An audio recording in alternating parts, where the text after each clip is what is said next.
ಗೋಲಾಘಾಟ್ನಲ್ಲಿ ಅತಿ ವೇಗವಾಗಿ ಬಂದ ಕಾರು ಅಪಘಾತ, ನಿಯಂತ್ರಣ ತಪ್ಪಿ ಕಂಬಕ್ಕೆ ಡಿಕ್ಕಿ ಹೊಡೆದು ಬೆಂಕಿಗಾಹುತಿ. ಬುಧವಾರ ಬೆಳಿಗ್ಗೆ ಬಿಳಿ ಬಣ್ಣದ ಹುಂಡೈ ವೆರ್ನಾ ಕಾರು ನಿಯಂತ್ರಣ ತಪ್ಪಿ ರಸ್ತೆ ಬದಿಯ ಕಂಬಕ್ಕೆ ಡಿಕ್ಕಿ ಹೊಡೆದಿದ್ದು, ಅಪಘಾತದ ನಂತರ ಕಾರು ಸಂಪೂರ್ಣವಾಗಿ ಸುಟ್ಟು ಭಸ್ಮವಾಗಿದೆ. ಕಾರಿನಲ್ಲಿದ್ದ ರಜನೀಶ್ ಸೈಕಿಯಾ, ಹೃತಿಕ್ ಗೊಗೊಯ್ ಮತ್ತು ಆಲ್ಫ್ರೆಡ್ ಆಲಂಬೋರಾ ಎಂಬ ಮೂವರು ಯುವಕರು ಅಪಘಾತದಲ್ಲಿ ಗಂಭೀರವಾಗಿ ಗಾಯಗೊಂಡಿದ್ದಾರೆ.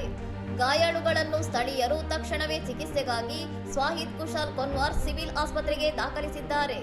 ಅಪಘಾತಕ್ಕೂ ಮುನ್ನ ಕಾರನ್ನು ಅತಿ ವೇಗದಲ್ಲಿ ಚಲಾಯಿಸುತ್ತಾ ಅಪಾಯಕಾರಿ ಸಾಹಸಗಳನ್ನು ಮಾಡಲಾಗುತ್ತಿತ್ತು ಮತ್ತು ಮೂವರು ಯುವಕರು ಕುಡಿದ ಅಮಲಿನಲ್ಲಿದ್ದರು ಎಂದು ಪ್ರತ್ಯಕ್ಷದರ್ಶಿಗಳು ಆರೋಪಿಸಿದ್ದಾರೆ. ಘಟನೆಯ ನಂತರವೂ ಗಾಯಗೊಂಡಿದ್ದ ಯುವಕನೊಬ್ಬ ಅನುಚಿತವಾಗಿ ವರ್ತಿಸಿದ್ದು, ಇದು ಸಾರ್ವಜನಿಕರ ತೀವ್ರ ಆಕ್ರೋಶಕ್ಕೆ ಕಾರಣವಾಗಿದೆ. ಇನ್ನಷ್ಟು ಸುದ್ದಿಗಳಿಗಾಗಿ ನೋಡ್ತಾ ಇರಿ ಸೌರಂ ಟಿವಿ.